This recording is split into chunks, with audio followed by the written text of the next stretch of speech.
Assalamualaikum warahmatullahi wabarakatuh. Alhamdulillahirobbilalamin, anak-anakku sekalian, selamat pagi, selamat jumpa kembali dengan kita. Pak Ali ini sedang di sekolah. Di belakang kita, di belakang Pak Ali ada background anak-anak, poster anak-anakku sekalian yang luar biasa. Keadaan kelas kita ya hari ini seperti ini, dan mudah-mudahan anak-anakku sekalian di rumah selalu senantiasa sehat, barokah dan tetap kuat ya. Jangan lupa jalan pagi, jogging setelah sholat subuh, kemudian mandi dan sarapan pagi. Menu 4 sehat 5 sempurna agar badan kita tetap sehat.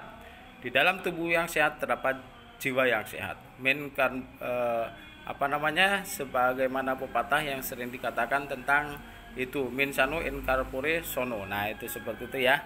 Nah, anak-anakku sekalian dan Bapak Ibu di rumah, selamat menikmati kegiatan pembelajaran hari ini, melanjutkan kegiatan pembelajaran kemarin, yaitu tema 8, subtema 2, pembelajaran 3. Hari ini kita akan membicarakan dan mendiskusikan tentang jenis usaha ekonomi yang dikelola sendiri. Walaupun banyak kegiatan ekonomi itu dikelola secara berkelompok maupun PT, CV dan lain sebagainya. Nah, kali ini kita akan membahas jenis usaha yang dilakukan sendiri oleh masyarakat kita. Nah, coba amati temuan kalian di rumah atau di sekitar rumah, barangkali ada jenis-jenis usaha yang bisa dikategorikan sebagai usaha perseorangan atau usaha yang dikelola sendiri.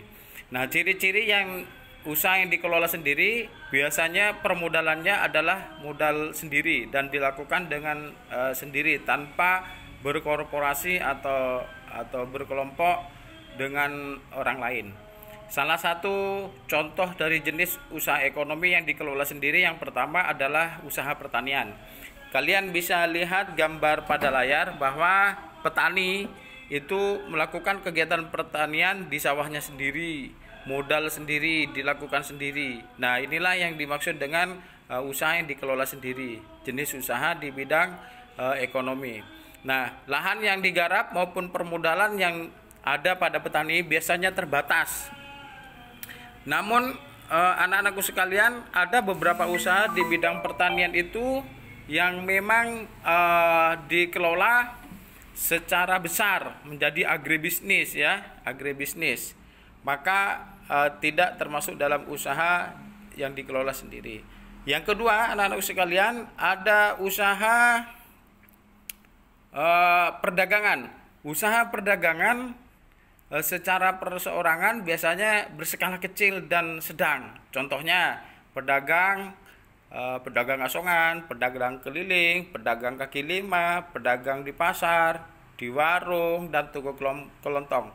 Ibu, bapak yang sering berbelanja ke toko atau ke pasar, atau anak-anakku juga bisa ikut serta, maka dapat mengetahui bahwa yang demikian itu termasuk usaha perdagangan.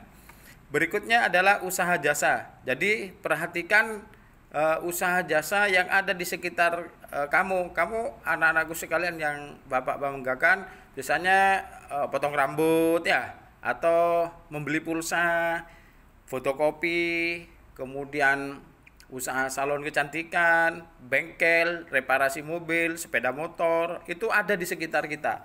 Nah, usaha demikian anak-anakku sekalian termasuk usaha bidang jasa. Nah, karena dia menjual jasa, menjual skill atau keterampilan yang kita bayar.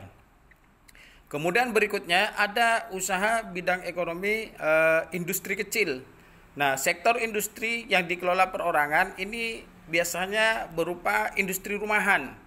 Sebagaimana contoh ya, ada kerajinan tangan, pembuatan keramik, souvenir, tembikar, anyaman, kemudian mebel, dan lain sebagainya. Nah, yang demikian itu juga kita sering jumpai di desa di sekitar kita, juga banyak kita jumpai ya, tentang usaha industri kecil yang di rumah. Nah, 4 contoh usaha di bidang ekonomi tersebut adalah usaha yang dibiayai perseorangan atau milik pribadi. Nah, kemudian ayo mengamati anak-anak sekalian di lingkungan sekitar. Coba identifikasi atau kita amati jenis-jenis usaha yang dikelola secara perseorangan berdasarkan tiap jenisnya. Kemudian laporkan seperti melengkapi tabel di bawah ini. Nah, perhatikan contoh ya, misalnya jenis usaha pertanian.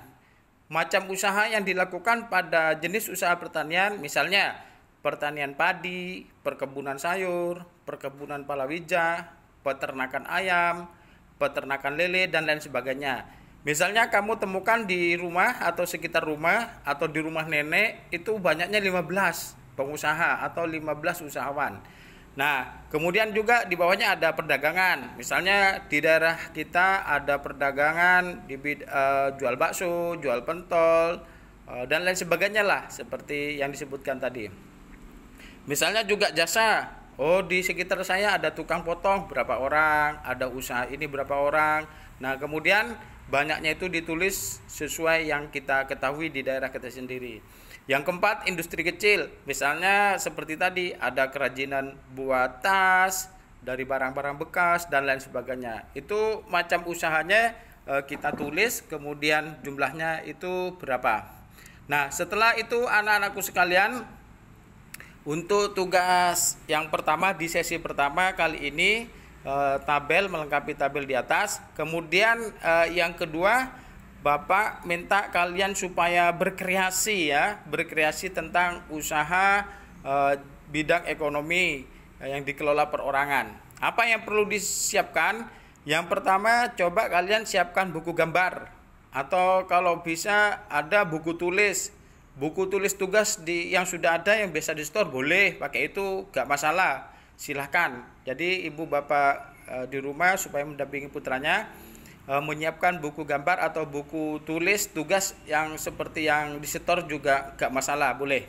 Kemudian yang kedua langkahnya, coba kalian mencari gambar, boleh dari buku, dari surat kabar atau dari majalah yang lama, boleh.